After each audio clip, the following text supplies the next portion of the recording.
കേരളത്തിൽ നിന്ന് ഇംഗ്ലണ്ടിൽ പഠിച്ച സ്കൂളിൽ പഠിച്ച ആദ്യത്തെ വ്യക്തിയുള്ള ആളായിരിക്കും ഞാൻ. കാരണം 3 വർഷം ഞാനവിടെ സ്കൂളിൽ പഠിച്ചു. 1-ാം ക്ലാസ്, 2-ാം ക്ലാസ്, 3-ാം ക്ലാസ്. അപ്പോൾ അതിൻ്റെ ആണ് ആദ്യത്തെ അനുഭവം എൻ്റെ ഓർമ്മയിലുള്ളത്. അതേപോലെ തന്നെ ഇംഗ്ലണ്ടിൽ ചെന്ന് കഴിഞ്ഞിട്ട് സ്കൂളിൽ ചേർത്തിട്ട് എനിക്കിപ്പോഴും ഓർമ്മയുള്ള ഒരു കാര്യം എന്താണെന്ന് വെച്ചിട്ടുണ്ടെങ്കിൽ, ഞാൻ സ്കൂളിൽ പഠിക്കുമ്പോൾ എല്ലാവരും വെള്ളക്കാരാണല്ലോ അവിടെ ഉള്ളവർ, സായിപ്പന്മാരാണ്. ഞാൻ മാത്രമുള്ള അതിലൊരു കറുത്ത കുട്ടിയാണ്. അപ്പോൾ എന്നെ വളരെ ആക്ഷേപിച്ചു കുറച്ച് കുട്ടികൾ, ബ്ലാക്കി എന്ന് വിളിച്ചു. അങ്ങനെ ഞാൻ എൻ്റെ ഉമ്മ അടുത്ത് പോയി കംപ്ലയിൻറ്റ് ചെയ്തപ്പോൾ ഉമ്മ അവിടെ വന്ന് എന്നിട്ട് ഒരു സ്കൂളിലൊരു ഐഡൻറ്റിഫിക്കേഷൻ പരേഡ് നടത്തി. ഇത് ഏത് കുട്ടികളാണ് എന്നെ ബ്ലാക്ക് എന്നോ അങ്ങനത്തെ എന്തോ വിളിച്ചെന്ന് പറഞ്ഞിട്ട്, എന്നിട്ട് അവരെ മാതൃകാപരമായിട്ട് ശിക്ഷിക്കുന്നതായിട്ട് എനിക്കിപ്പോഴും ഓർമ്മയുണ്ട്. അവരെ നല്ല അന്ന് കെയിനുകൊണ്ട് എന്തോ ടീച്ചർ അടിക്കുന്നതായിട്ട്. അപ്പോൾ അന്ന് തന്നെ ബ്രിട്ടനിലൊക്കെ ഈ കാര്യങ്ങളിലൊക്കെ അവർ വളരെ സ്ട്രിക്റ്റാണ്. നമ്മൾ റേസിസം എന്നൊക്കെ പറയുമെങ്കിലും. അതേമാതിരി തന്നെ പിന്നെ എൻ്റെ ഒരു ഓർമ്മ ഉള്ളതെന്ന് വെച്ചാൽ റാസ്ബെറി പിക്കിങ് എന്ന് പറയും. അപ്പോൾ ഇത്ര റാസ്ബെറിയോ സ്ട്രോബെറിയോ നമ്മൾ പിക്ക് ചെയ്ത് കൊടുത്തിട്ടുണ്ടെങ്കിൽ നമുക്ക് ഇത്ര പൈസ കിട്ടും. അപ്പോൾ അതിന് ഞാൻ രാവിലെ എഴുന്നേറ്റിട്ട് ഈ ഫീൽഡിൽ പോകുമായിരുന്നു സ്ട്രോബെറി വിൽക്കാനായിട്ട്. അപ്പോൾ ഇപ്പോഴും എനിക്ക് ഈ 2 ബെറിയും വലിയ ഇഷ്ടമാണ്. എങ്ങനെയെങ്കിലും നമ്മളിപ്പോൾ കാലിക്കറ്റിൽ ഇപ്പോൾ കിട്ടി തുടങ്ങിയിട്ടുണ്ട്, സ്ട്രോബെറി റാസ്ബെറി ഒക്കെ കിട്ടി തുടങ്ങി. അത് സ്ട്രോബെറി പണ്ടേണ്ട് റാസ്ബെറി ഇപ്പോൾ കിട്ടി തുടങ്ങിയിട്ടുണ്ട്. പക്ഷേ ആ ഒരു ടേസ്റ്റ്. അതേമാതിരി തന്നെ എനിക്ക് ഏറ്റവും സ്പീഡിൽ വായിക്കാൻ പറ്റുന്നത് ഇംഗ്ലീഷ് ഭാഷയാണ് എപ്പോഴും. ഉദാഹരണമായിട്ട് ഒരു പേജ് വായിക്കാൻ 1 മിനിറ്റ് ഇംഗ്ലീഷ് എടുക്കുകയാണെങ്കിൽ അത് 2 മിനിറ്റ് എടുക്കും മലയാളം എടുക്കാൻ. ഹിന്ദിയാണെങ്കിൽ ചിലപ്പോൾ 4 മിനിറ്റ് എടുക്കും. ഇങ്ങനെയാണ് അത് പോക്ക്. അപ്പോൾ എനിക്ക് തോന്നുന്നു ആദ്യം പഠിച്ച ഭാഷ എന്നുള്ള നിലക്ക് ആ ഭാഷയോടാണ് ഇപ്പോഴും താല്പര്യം. അത് പെട്ടെന്ന് വായിക്കാനായിട്ട്. ഇപ്പോൾ എൻ്റെ ലൈബ്രറിയിൽ തന്നെ ഉള്ള പുസ്തകങ്ങളിൽ 90% പുസ്തകങ്ങളും ഇംഗ്ലീഷിലാണ്.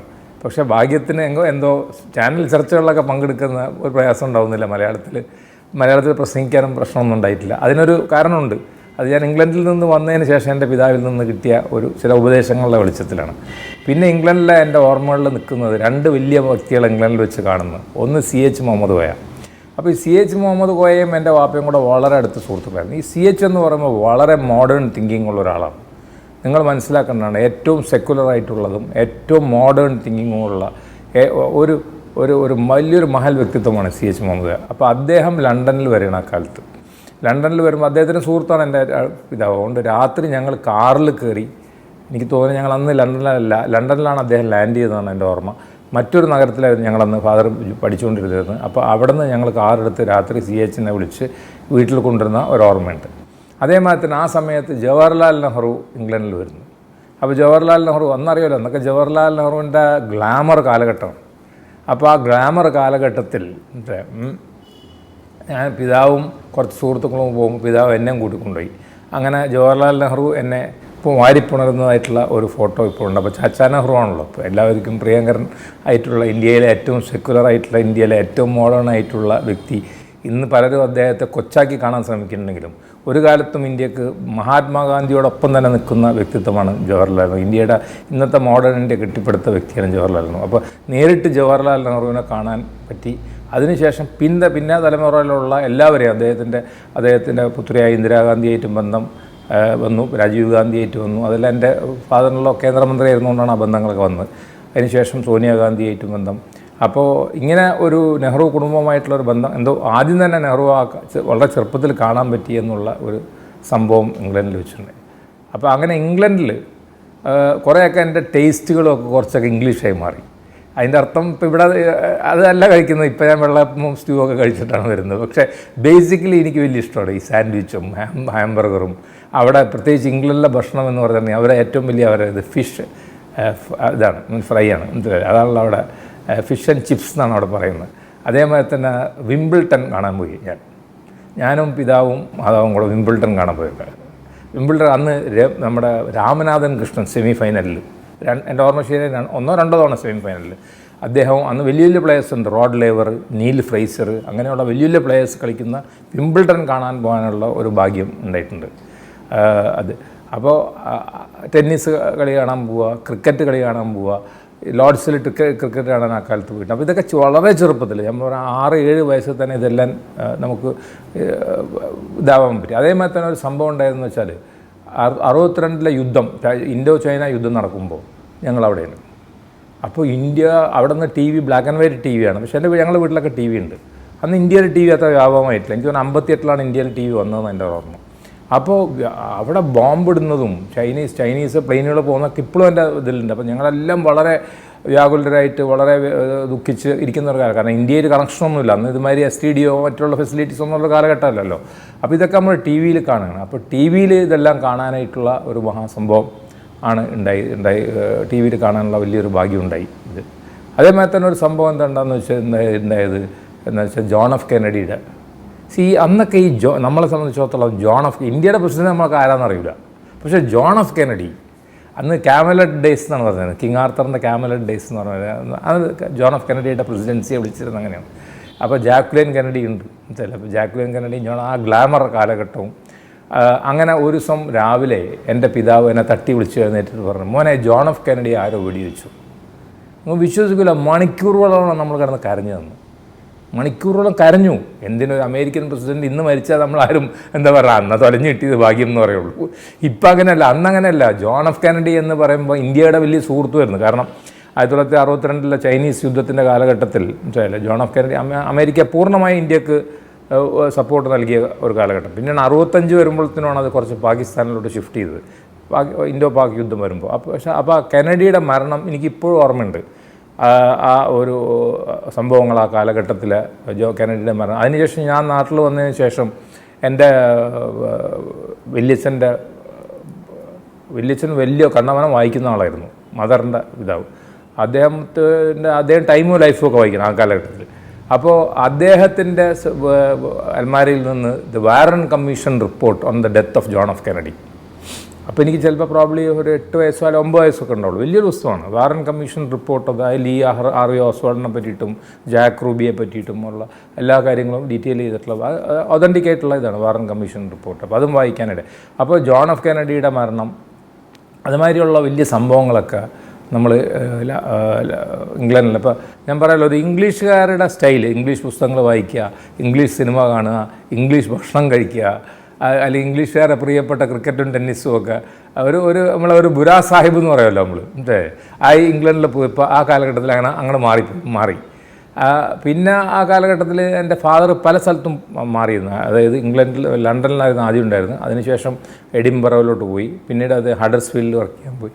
അപ്പോൾ സ്കോട്ട്ലൻഡ് അടക്കമുള്ള ഏരിയാസിലൊക്കെ ഞങ്ങൾ എല്ലാ സ്ഥലങ്ങളിലും അവിടെയൊക്കെ പോയി കണ്ടിരുന്നു. അപ്പോൾ ഇംഗ്ലീഷ് ഹീറോസ് ആയിട്ടുള്ള അത് ഇംഗ്ലണ്ടിൽ നമ്മൾ പറയാറല്ലോ, കിങ് ആർത്തർ, ഇവരൊക്കെ നമ്മുടെ. അപ്പോൾ ബദറുൽ മുനീറും ഹുസ്നു ജമാലൊന്നുമല്ല നമ്മുടെ മൈൻഡിലുള്ളത് കിങ് ആർത്തർ, അല്ലെങ്കിൽ വില്യം വാലസ്, അല്ലെങ്കിൽ റോബർട്ട് ദ ബ്രൂസ്, ഇവരൊക്കെയാണ് നമ്മുടെ മൈൻഡിലുള്ളത്. അതുപോലെ തന്നെ എനിക്ക് ഇപ്പോഴും ഓർമ്മയുണ്ട്, ആ ലണ്ടൻ ടവറിൽ പോയിട്ട് ഞാൻ ഇങ്ങനെ ആലോചിച്ചു ഹെൻറി ദ എയ്ത്തിനെ പറ്റിയിട്ട്. അദ്ദേഹത്തിന് ഒരുപാട് ഭാര്യമാർ, അത്ര നമ്മുടെ മൈൻഡിൽ വരുന്നു, ഇത്ര ഭാര്യമാരെ അയാൾ എക്സിക്യൂട്ട് ചെയ്തു എന്ന് പറഞ്ഞിട്ട്. അപ്പോൾ അങ്ങനെയൊക്കെ ഉള്ള ഒരു ബ്രിട്ടീഷ് പശ്ചാത്തലം എൻ്റെ മൈൻഡിൽ വന്നിട്ടുണ്ടായിരുന്നു ഒരു കാലഘട്ടത്തിൽ. ഒരു ബ്രിട്ടീഷുകാരുടെ ഒരു ചിന്താഗതിയും കാര്യങ്ങളൊക്കെ വന്ന്. അതിന് ശേഷം ഞങ്ങൾ ഇംഗ്ലണ്ട് വിടുമ്പോൾ എൻ്റെ ഫാദർ പറഞ്ഞത് ഒരു യൂറോപ്യൻ ട്രിപ്പിന് പോയി കളയാന്ന്. അപ്പോൾ ഈ ഫാദറുടെ പല ചിന്താഗതികളും എൻ്റെ മൈൻഡിൽ വന്നിട്ടുണ്ട്, ഒരു യൂറോപ്യൻ ട്രിപ്പ്. അപ്പോൾ അങ്ങനെ ഞങ്ങൾ France, Spain, Italy, Switzerland, Germany, ഇങ്ങനെയുള്ള സ്ഥലങ്ങളിലൊക്കെ പോയി. എനിക്ക് ഇപ്പോഴും വലിയ ഇതായിട്ടുള്ളത് ആ ബെർലിൻ വാളാണ്. ഞാൻ ഇപ്പോഴും ഓർമ്മയുണ്ട്, വാളിൻ്റെ അടിയിൽ ഞാൻ പോയി നിൽക്കുന്നത്. അന്ന് വാൾ കെട്ടിയ കാലഘട്ടമാണ്. അതിന് ജസ്റ്റ് വാൾ കെട്ടിയ സമയമാണ് എൻ്റെ ഓർമ്മ ശരിയാണ്. ജസ്റ്റ് കെട്ടിയിട്ട് കുറച്ച് കാലമായിട്ടുള്ളൂ. കാരണം ഇഹ്ബിൻ ഇൻ ബെർലിനർ എന്ന് പറഞ്ഞിട്ടൊരു സ്പീച്ചുണ്ട് ജോൺ എഫ് കെന്നഡി ബെർലിനിൽ പോയിട്ടുള്ള സ്പീച്ച്. അപ്പോൾ ബെർലിൻ ബ്ലോക്കേഡും മറ്റുള്ള കാര്യങ്ങളും. അപ്പോൾ ആ വാളിൻ്റെ മുകളിൽ നിന്ന് പല വ്യക്തികളെ വെടിവെച്ച് താഴത്ത് ഇവിടെ ഈസ്റ്റ് ജർമ്മനിയിൽ നിന്ന് വെസ്റ്റ് ജർമ്മനിയിലോട്ട് രക്ഷപ്പെടാൻ നോക്കിയത് പല വ്യക്തികളെ ഷൂട്ട് ചെയ്ത സ്ഥലങ്ങളും അതൊക്കെ കാണാൻ ആ ഒരു സെക്കൻഡ് വേൾഡ് വാറിൻ്റെ പശ്ചാത്തലവും. അതുപോലെ തന്നെ പല ജർമ്മൻ സിറ്റീസും അന്ന് ബോംബിങ് കാരണം നശിപ്പിക്കപ്പെട്ട പല സിറ്റീസും ഞാനന്ന് കാണാനിടയുടെ. പ്രത്യേകിച്ച് ഹാംബർഗ്, ഇതുമാതിരിയുള്ള സിറ്റീസൊക്കെ കംപ്ലീറ്റ്ലി ഡിസ്ട്രോയ് ചെയ്തിരിക്കുന്നത് ആ കാലത്ത്. കാരണം വേൾഡ് വാർ കഴിഞ്ഞ ഒരു 10-18 കൊല്ലമായിട്ടുള്ളൂ ആ കാലത്ത്. അപ്പോൾ ഒന്നും റീകൺസ്ട്രക്ഷൻ ആയിട്ടില്ല മോസ്റ്റ് ഓഫ് സിറ്റീസിൻ്റെ. അപ്പോൾ ആ ഒരു സെക്കൻഡ് വേൾഡ് വാറിനായിട്ടുള്ള ബന്ധപ്പെട്ടിട്ടുള്ള പല കാര്യങ്ങളും എൻ്റെ മൈൻഡിൽ കടന്നുകൂടി. അത് പിന്നീട് ഞാൻ വലുതായപ്പോൾ പിന്നീട് രണ്ടാമത് ഈ സ്ഥലങ്ങളൊക്കെ ഡീറ്റെയിൽ ആയിട്ട് സന്ദർശിക്കാനും അതും കൂടെ ഇട വന്ന്. അതേമാതിരി തന്നെ ഫാദറുടെ കൂടെ എൻ്റെ ഓർമ്മ ശരിയാണെങ്കിൽ മൗണ്ട് നമ്മുടെ ഇതുണ്ടല്ലോ, ഇറ്റലിയിൽ പോയിട്ട് നമ്മുടെ വെസൂവിയസ് എന്ന് പറഞ്ഞിട്ടുള്ള വെസൂവിയസിന് ആ ലാവ കാണാൻ വേണ്ടിയിട്ട് ഞങ്ങൾ പോയി ആ ലാവ ഒക്കെ കണ്ടു. അപ്പം അതേമാതിരി തന്നെ റോമിൽ പോയി. ആ റോമിൽ പോകുമ്പോൾ തീർച്ചയായിട്ടും ജൂലിയസ് സീസറും ആ ഫോറവും സീസർ മേർഡറും ഒക്കെ അപ്പോൾ ഇതുകൊണ്ടൊരു ഗുണം കിട്ടിയെന്ന് വെച്ചാൽ ഈ യാത്രകൾ കൊണ്ടുണ്ടായിരുന്ന ഒരു ഗുണം എന്താണെന്ന് വെച്ചാൽ നമ്മുടെ ചിന്താഗതിയിൽ വലിയ മാറ്റങ്ങൾ വന്നു. ഇപ്പോൾ ഉദാഹരണം നമ്മളിപ്പോൾ ഇറ്റലിയിൽ പോയി കഴിഞ്ഞാൽ അപ്പോൾ ദാറ്റ് മീൻസ് നമ്മൾ വത്തിക്കാനെ പറ്റിയിട്ട് പഠിച്ചു. നമുക്ക് പോപ്പ് അത് പറയാൻ പറ്റും. ആ സമയത്ത് ഞങ്ങൾ എൻ്റെ ഓർമ്മ ശരിയാണ് ട്യൂസ്ഡേ എന്ന് തോന്നുന്നു, ഒരു ദിവസം പോപ്പ് മുന്നിൽ വരും, ജനാലയുടെ അടുത്ത് വരും. അപ്പോൾ അന്ന് പോപ്പ് ജോണാണ്. ജോൺ 1 or 2 ആണെന്ന് എനിക്ക് ഓർമ്മയില്ല, ജോണാണ്, പോപ്പ് ജോൺ. ഞാൻ പോപ്പ് ജോണിനെ കണ്ടു.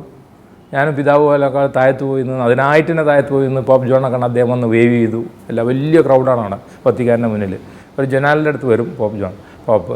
അങ്ങനെ പോപ്പ് ഈ പേപ്പർസിയെ പറ്റി പഠിക്കാനും പിന്നീടുണ്ടായിരുന്ന പോപ്പുമാരെ പറ്റിയിട്ട് പഠിക്കാനും അതൊക്കെ ഫോളോ അപ്പ് ചെയ്ത് നമ്മളപ്പോൾ ഒരിക്കൽ നമ്മുടെ കുട്ടിക്കാലത്ത് ഇങ്ങനത്തെ ഒരു നമ്മളിത് വീക്ഷിക്കുകയോ കാണുകയോ ചെയ്യണം, നമ്മളെ മൈൻഡിൽ അത് സ്റ്റിക്ക് ചെയ്യും, ഇങ്ങനെ സംഭവങ്ങളുണ്ട് എന്നുള്ള കാര്യം. അപ്പോൾ അങ്ങനെ അനവധി ഇപ്പോൾ ഉദാഹരണം കമ്മ്യൂണിസത്തിനെ പറ്റിയിട്ട് തന്നെ ഞാൻ ആദ്യമായിട്ട് മനസ്സിലാക്കണം ബേർലിൻ വാളിൻ്റെ ഇടയിൽ പോയി നിൽക്കുമ്പോഴാണ്. കാരണം ആ ഒരു ഡിവൈഡിങ് ഇതുണ്ടാക്കിയപ്പോൾ സോവിയറ്റ് റഷ്യ ബേർലിനെ രണ്ടായിട്ട് അങ്ങനെ ഡിവൈഡ് ചെയ്തു, അപ്പുറത്തും ആൾക്കാരാക്കി എന്നുള്ള നിലക്ക് ആ സമയത്ത് നമ്മുടെ മൈൻഡിൽ ചെറിയ ആൻറ്റി കമ്മ്യൂണിസ്റ്റ് ഫീലിംഗ് ഉണ്ടായിരുന്നു കുട്ടിക്കാലത്ത്. പിന്നീട് മാറി ഒരു ആൻറ്റി കമ്മ്യൂണിസ്റ്റ് ഫീലിംഗ് ആ കാലത്ത് വന്നു.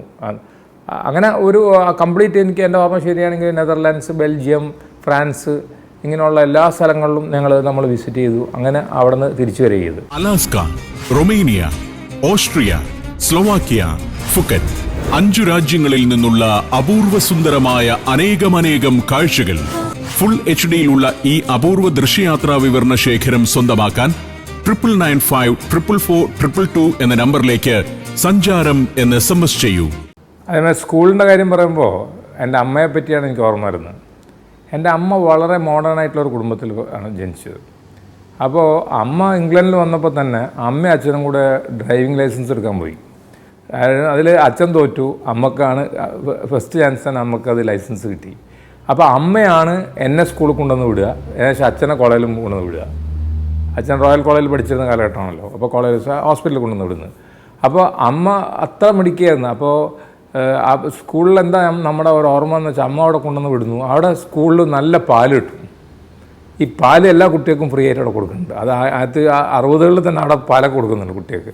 അപ്പോൾ പാലൊക്കെ കുടിക്കുക. ഇത് ആ സ്കൂളിൽ വളരെ കംഫർട്ടബിൾ. അതായത് അവിടെ യാതൊരു തരത്തിലുള്ള വിവേചനം ഉണ്ടെന്ന് എനിക്ക് എൻ്റെ ഒരു ഓർമ്മയിൽ ഒരു വിവേചനം ഉള്ളതായിട്ട് എനിക്ക് തോന്നിയിട്ടില്ല. ഒരുപാട് പ്രയാസം എനിക്ക് ആദ്യം ഉണ്ടായത്. കാരണം ഞാൻ ഈ പറഞ്ഞ മാതിരി നമ്മൾ ആദ്യം ചെല്ലുമ്പോൾ ഇംഗ്ലീഷ് അറിയുള്ളൂ, നമ്മൾ ഇംഗ്ലീഷ് അവിടെ നിന്ന് പഠിക്കുക ചെയ്ത്. പക്ഷേ അവർ അതിലൊക്കെ വളരെ ഹെൽപ്ഫുള്ളായിരുന്നു.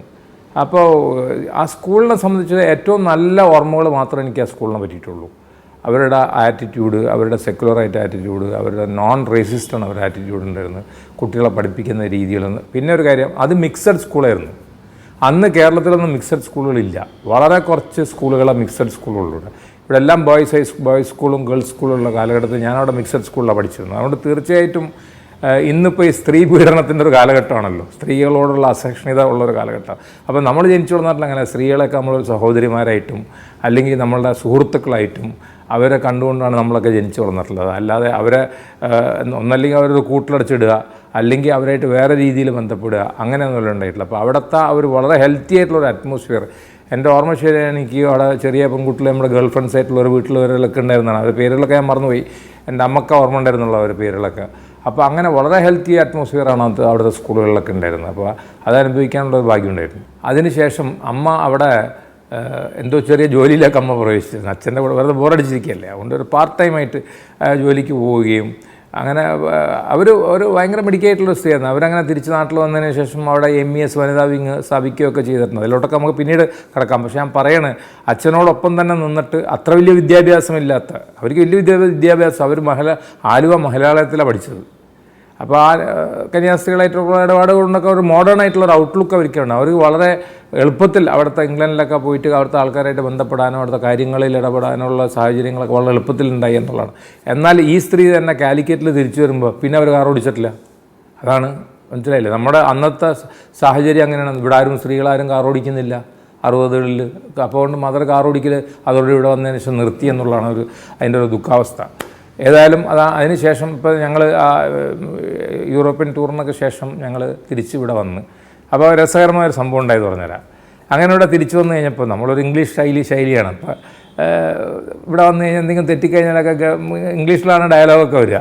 അപ്പോൾ എൻ്റെ കസിൻ സിസ്റ്റേഴ്സിനോടൊക്കെ ഗെറ്റ് ലോസ്റ്റ് യു പിഗ് എന്നോ അല്ലെങ്കിൽ ഗെറ്റ് ലോസ്റ്റ് യു ഡോഗ് എന്നൊക്കെ അടിക്കുക. അങ്ങനെ ആയിട്ട് അവർ വലിയ പരാതികളായിട്ട് അച്ഛൻ്റെ അടുത്തൊക്കെ പോയി. അപ്പോൾ ഇവനൊരു സായിപ്പാണ് ഇവിടെ ഫിറ്റ് ഇൻ ചെയ്യാനില്ല എന്നുള്ള തോന്നൽ അച്ഛന് വന്നപ്പോൾ അമ്മ പറഞ്ഞ് നമുക്കൊരു കാര്യം ചെയ്യാം, നമുക്ക് ഇവനെ ഏർക്കാടോ അല്ലെങ്കിൽ ഊട്ടിയിലോ കൊണ്ടുപോയി ചേർക്കാം. ഞാൻ ഏകപുത്രനാണ്, ഒറ്റ പുത്രനുള്ളൂ, 2 സിസ്റ്റേഴ്സും ഞാൻ മാത്രമേ ഉള്ളൂ. സിസ്റ്റേഴ്സ് എന്നെക്കാട്ട് ഇളയതാണ്. അപ്പോൾ ഊട്ടിയിൽ കൊണ്ടുപോയി ചേർക്കാം എന്ന് പറഞ്ഞപ്പോൾ അപ്പോൾ അച്ഛനെന്നൊരു കാര്യം പറഞ്ഞു, വേണ്ട, ഇവനെ നമ്മൾ അവിടെ നിന്ന് ചേർക്കണ്ട, അവിടെയൊക്കെ ചേർത്ത് കഴിഞ്ഞാൽ he will be a misfit in society, അതുകൊണ്ട് ബെറ്റർ ഇവനെ ലോക്കൽ സ്കൂളിൽ ഇടുന്നതാണ് നല്ലത് എന്ന് പറഞ്ഞുകൊണ്ട് അച്ഛൻ ഇവിടുത്തെ local aided school saint Joseph boys high school എന്ന് പറഞ്ഞാൽ ഈ കടപ്പുറത്തിനടുത്തുള്ള സ്കൂളാണ്, അവിടെയാണ് ഞാൻ പഠിച്ചത്. അതുകൊണ്ട് എനിക്ക് ഭയങ്കര ഗുണങ്ങൾ കിട്ടി. കാരണം ഓട്ടോമാറ്റിക്കലി സാധാരണക്കാരനായിട്ടുള്ള ബന്ധം, എയ്ഡഡ് സ്കൂളിൽ എല്ലാ പാവപ്പെട്ടവരും പഠിക്കുന്ന സ്കൂളാണല്ലോ, അവരായിട്ട് ബന്ധപ്പെടാനും അത് ഈ മറ്റേ വശത്ത് ഇപ്പുറത്തെ നമ്മളൊരു ബാക്ക്ഗ്രൗണ്ട്, ഒരു ഇംഗ്ലീഷ് ബാക്ക്ഗ്രൗണ്ട് ഉണ്ടല്ലോ, അപ്പോൾ അത് ഉപയോഗപ്പെടുത്താനും കൂടെ ഉള്ള സാഹചര്യമുണ്ട്. ആ സ്കൂളിൽ പോയത് ഇപ്പോഴും രസകരമായിട്ടുള്ള രീതിയിലാണ്. അപ്പോൾ ഇംഗ്ലണ്ടിലെ സ്കൂൾ എന്ന് പറഞ്ഞാൽ നല്ല ടൈയൊക്കെ കെട്ടി ഷൂസും സോക്സൊക്കെ ഇട്ട് ടിപ്പായിട്ടാണ് നമ്മൾ പോവുക. അപ്പോൾ അതേമാതിരി തന്നെ ഫസ്റ്റ് ഡേ ഞാൻ ഇവിടുന്ന് സ്കൂളിൽ പോയി. ഇവിടെ ചെന്ന് നല്ല പൂരമല്ലോ, ഇവിടെ സോക്സും ഇല്ല, ഷൂസും ഇല്ല, ഇവിടെ ടൈയും ഇല്ല, കോട്ടും ഇല്ല, ഒരു ചുക്കും ഇല്ല, അവിടെ കോട്ടൊക്കെ ഉണ്ട്. അങ്ങനെ ചുരുക്കി പറയാം, ഒരാഴ്ചക്കുള്ള ഒരു ദിവസത്തിനുള്ളിൽ ടൈ കാണാതെയായി, 2ാമത്തെ ദിവസത്തിനുള്ളിൽ സോക്സ് കാണാതെയായി, 3ാമത്തെ ദിവസത്തിൽ ഷൂസും കാണാതെയായി, പിന്നെ സാധാരണ ചെരുപ്പും യൂണിഫോമും ഇട്ടുള്ള പോക്കായി. കാരണം വളരെ സാധാരണക്കാരായിട്ടുള്ള കുട്ടികളാണ് അവിടെ പഠിച്ചിരുന്നത്. അപ്പോൾ അവരായിട്ട് ബന്ധപ്പെടാനുള്ള ഒരു വലിയൊരു സാഹചര്യം. അപ്പോൾ അച്ഛൻ്റെ ആ തീരുമാനം വളരെ ഗുണകരമായി. അത് ഞാൻ പറയാനുള്ള കാരണം, ഇപ്പോൾ നമ്മൾ രാഹുൽ ഗാന്ധിയെ പറ്റി പറയുന്ന പ്രശ്നം എന്താ, നമ്മൾ പറയുന്നത് ഈ is out of touch with the common man എന്നുള്ളതാണ്. അച്ഛൻ്റെ ആ തീരുമാനം കൊണ്ട് എന്ത് ഗുണമുണ്ടായി എന്ന് വെച്ചാൽ ഈ out of touch with the common man കിട്ടി. ഒരു രസകരമായ സംഭവം ഞാൻ അതിൽ കൂടുതൽ പറഞ്ഞുതരാം. അത് ഇമ്മീഡിയറ്റ്ലി നടന്നതല്ല, കുറച്ച് കൊല്ലങ്ങൾക്ക് ശേഷം നടന്നതാണ്. അപ്പോൾ ഞാനെപ്പോഴും ഈ അമേരിക്കൻ ഇലക്ഷനും ഇതൊക്കെ ഞാൻ വളരെ ഇൻട്രസ്റ്റഡ് ആണ്. ബ്രിട്ടീഷ് ഇലക്ഷനൊക്കെ അക്കാലത്ത് ഇപ്പം അത്ര ഇൻട്രസ്റ്റഡ് അല്ല, അന്ന് ഭയങ്കര. അപ്പോൾ ജോൺ എഫ് കെന്നഡിയുടെ മരണശേഷം ലിൻഡൻ ജോൺസൺ വന്നു, പിന്നെ റിച്ചർഡ് നിക്സൺ വന്നു. അപ്പോൾ ഈ ഇലക്ഷനുകളും ഡെമോക്രാറ്റിക് പാർട്ടിയോ അല്ലെങ്കിൽ മറ്റേ റിപ്പബ്ലിക്കൻ പാർട്ടിയെ പറ്റിയിട്ടുമൊക്കെ ഞാൻ ലേബറും കൺസർവേറ്റീവും ഒക്കെ വളരെ ഇതിലിരിക്കുകയാണ്. അപ്പോൾ ഞാൻ ഇതൊക്കെ ഭയങ്കര കാര്യമായിട്ടൊക്കെ വായിക്കുകയൊക്കെ ചെയ്യും. അപ്പോൾ ഒരു ദിവസം എന്നോട് വാപ്പ എന്ന് ചോദിച്ച്, do you know Seethi Haji? ഓ സീതി ഹാജി. അപ്പോൾ ഇംഗ്ലീഷാണല്ലോ അടിക്കുന്നത്, ഇടയ്ക്ക് ഇംഗ്ലീഷ്, മലയാളം ആയി തുടങ്ങിയപ്പോഴത്തേക്കും. അപ്പോൾ നിനക്ക് സീതി ഹാജിനെ അറിയില്ല? ഇല്ല എന്ന് പറഞ്ഞു. അപ്പോൾ പറയാം, മോനെ നീ സീതി ഹാജിയെ പറ്റി പഠിക്കാത്തോളം കാലം നിനക്ക് കേരളത്തിൽ സർവൈവ് ചെയ്യാൻ പറ്റില്ല. അതുകൊണ്ട് നീ ലോക്കൽ ന്യൂസൊക്കെ പത്രത്തിൽ വായിക്കണം, അല്ലാതെ ഇംഗ്ലീഷ് ന്യൂസ് പേപ്പർ മാത്രം വായിച്ചുകൊണ്ട് നടന്നാൽ പറ്റില്ല. അതുകൊണ്ട് നീ കാര്യമായിട്ട് ഇരുന്നിട്ട് ഇവിടുത്തെ ലോക്കൽ പ്രശ്നങ്ങൾ പഠിക്കണം. സീതി ഹാജിയെ പറ്റിയിട്ടും അതുമാതിരിയുള്ള ലോക്കലായിട്ടുള്ള ആൾക്കാരെ പറ്റി എനിക്കിപ്പോൾ ഓർമ്മയുള്ള സീതി ഹാജിനെ പറ്റിയിട്ടാണ്. Do you know Seethi Haji എന്ന് ചോദിച്ചാൽ. അപ്പോൾ ആ ഒരു ഉപദേശം പിതാവിൻ്റെ ഭയങ്കരമായിട്ട് എന്നെ സ്വാധീനിച്ചു. അതായത് അതേമാതിരി തന്നെ പിതാവിൻ്റെ വേറെ വലിയൊരു ഉപദേശം എന്നെ സ്വാധീനിച്ചെന്താണെന്ന് വെച്ചാൽ, അദ്ദേഹം എന്നോട് പറഞ്ഞു, ഇന്ത്യയിൽ നമ്മൾ നിൽക്കുമ്പോൾ ഇന്ത്യയുടെ സംസ്കാരം, ഇന്ത്യയുടെ മിത്തോളജി, ഐതിഹ്യങ്ങൾ ഇതൊക്കെ നമ്മൾ വായിക്കുകയും പഠിക്കുകയും ചെയ്യണം എന്ന് പറഞ്ഞു. അപ്പോൾ അങ്ങനെ അദ്ദേഹം അമർ ചിത്രകഥ, അന്നിത് വന്നുകൊണ്ടിരുന്ന അമർ ചിത്രകഥയിലാണ്, അമർ ചിത്രകഥയുടെ കുറേ കോപ്പീസ് അദ്ദേഹം എനിക്ക് വാങ്ങിച്ചു തന്നു. അങ്ങനെ ഞാൻ ഇന്ത്യയിലെ കാര്യപ്പെട്ടപ്പോൾ സത്യവാൻ സാവിത്രി ആയാലും മറ്റേ നമ്മുടെ രാജാ ഹരിശ്ചന്ദ്ര ആയാലും അതുമാതിരി ഇന്ത്യയിൽ ഇങ്ങനത്തെ ഒരുപാട് ഐതിഹ്യങ്ങളുണ്ടല്ലോ. In addition to that Hindu ഗോഡ്സും ഗോഡസസിനെ പറ്റിയിട്ടുമൊക്കെ ഉള്ള. അപ്പോൾ അതുകൊണ്ട് അത് അച്ഛന് ഇൻസ്റ്റിൽ ചെയ്ത കാരണം നമ്മൾ ആ കാര്യങ്ങളെ പറ്റിയിട്ടൊക്കെ വളരെ ഡീറ്റെയിൽ ആയിട്ട് പിന്നീട് നമ്മൾ വായിക്കാനുണ്ട്. ഉദാഹരണം മാതൃഭൂമിയുടെ എന്ന് തോന്നുന്നു കുട്ടികളുടെ മഹാഭാരതം ഉണ്ടായിരുന്നു. അതിന് ശേഷം സി രാജഗോപാലാചാര്യയുടെ രാമായണം, മഹാഭാരതം ഇതൊക്കെ വായിക്കാനുള്ള ഒരു സാഹചര്യം ഉണ്ടായി, ഇത് ഈ ഒരു പശ്ചാത്തലം വെച്ചുകൊണ്ട്. അപ്പോൾ ആ ഒരു സംഭവങ്ങൾ പിന്നീട് നമ്മൾ പൊതുപ്രവർത്തനത്തിൽ ഇറങ്ങിയപ്പോൾ നമുക്ക് ഏറ്റവും ഗുണകരമായി. പ്രത്യേകിച്ച് നമ്മളൊക്കെ നടത്തുന്നത് സെക്കുലർ വിദ്യാഭ്യാസ സ്ഥാപനങ്ങളാണല്ലോ ഞങ്ങളൊക്കെ നടത്തുന്നത്. അപ്പോൾ ആ സ്ഥാപനങ്ങളിലൊക്കെ പോകുമ്പോൾ, ഫോർ എക്സാമ്പിൾ നമ്മൾ കോളേജ് ഡേക്ക് ചെല്ലുന്നു അല്ലെങ്കിൽ സ്കൂളിൻ്റെ ആനിവേഴ്സറിക്ക് ചെല്ലുന്നു, അവിടെ ചെല്ലുമ്പോഴൊക്കെ ഈ ഒരു ബാക്ക്ഗ്രൗണ്ട്, ഒരു സെക്കുലറായിട്ടുള്ള ബാക്ക്ഗ്രൗണ്ട് നോളജും അത് വളരെ ഇമ്പോർട്ടൻ്റ് ആയിട്ട് മാറി. ഇത് ഇന്ന് ന്യൂനപക്ഷങ്ങൾക്ക് വളരെ കുറഞ്ഞുകൊണ്ടിരിക്കുന്ന ഒരു കാലഘട്ടമാണ്. അവരിൽ തന്നെ ഒതുങ്ങി നിൽക്കുന്നു എന്നുള്ളത്, അല്ല ഭൂരിപക്ഷം അങ്ങനെ തന്നെയാണ് എന്നുള്ള ഒരു സംഭവമുണ്ട്. പക്ഷേ നമ്മളുടെ നാടിൻ്റെ സംസ്കാരവും നാടിൻ്റെ ഐതിഹ്യങ്ങളും നാടിൻ്റെ മറ്റുള്ള പൗരാണികമായിട്ടുള്ള സിവിലൈസേഷൻ ഈ കാര്യങ്ങളെ പറ്റിയിട്ടൊക്കെ നമ്മൾ കൂടുതൽ ഊന്നൽ കൊടുത്ത് പഠിക്കണം എന്നുള്ളതാണ്. അതേമാതിരി തന്നെ എൻ്റെ പിതാവ് വളരെയേറെ ഊന്നൽ കൊടുത്തിരുന്നൊരു വിഷയമാണ് ദ്രാവിഡ സംസ്കാരം. അദ്ദേഹം ഇത് രണ്ടായിട്ടാണ് കണ്ടിരുന്നത്. ഞാനും അങ്ങനെ തന്നെ കാണുന്നത്. ആര്യ സംസ്കാരം വേറെയാണ്, ദ്രാവിഡ സംസ്കാരം വേറെയാണ് എന്നുള്ള 2 രീതിയിൽ നമുക്ക് കാണാനുള്ള ഒരു സംഭവം ഉണ്ടായി. അതേമാതിരി തന്നെ അദ്ദേഹം നിർബന്ധം പിടിച്ചിരുന്ന കാരണം ഞങ്ങളെല്ലാം മലയാളം പഠിച്ചു. ഈ എയ്ഡഡ് സ്കൂളിൽ 3 ലാംഗ്വേജ് ഫോർമുലയായത് കാരണം സെൻറ്റ് ജോസഫ് ഹൈസ്കൂളിലാണ് പഠിച്ചിരുന്നത്. അപ്പോൾ അതുകൊണ്ട് അവിടെ മലയാളവും ഹിന്ദിയും ഇംഗ്ലീഷും പഠിച്ചു. അപ്പോൾ ഈ 3 ഭാഷ എടുത്തത് കാരണം അങ്ങനത്തെ ഒരു ഗുണം നമുക്ക് കിട്ടി. ഒരു നാഷണൽ ഔട്ട്ലുക്ക്, ഒരു സ്റ്റേറ്റ് വൈഡ് ഒരു വ്യൂ പോയിൻ്റ്, അതേമാതിരി തന്നെ അന്തർദേശീയമായിട്ടുള്ള കാഴ്ചപ്പാട്, ഇതെല്ലാം കിട്ടാനുള്ള സാഹചര്യങ്ങൾ ഉണ്ടായി.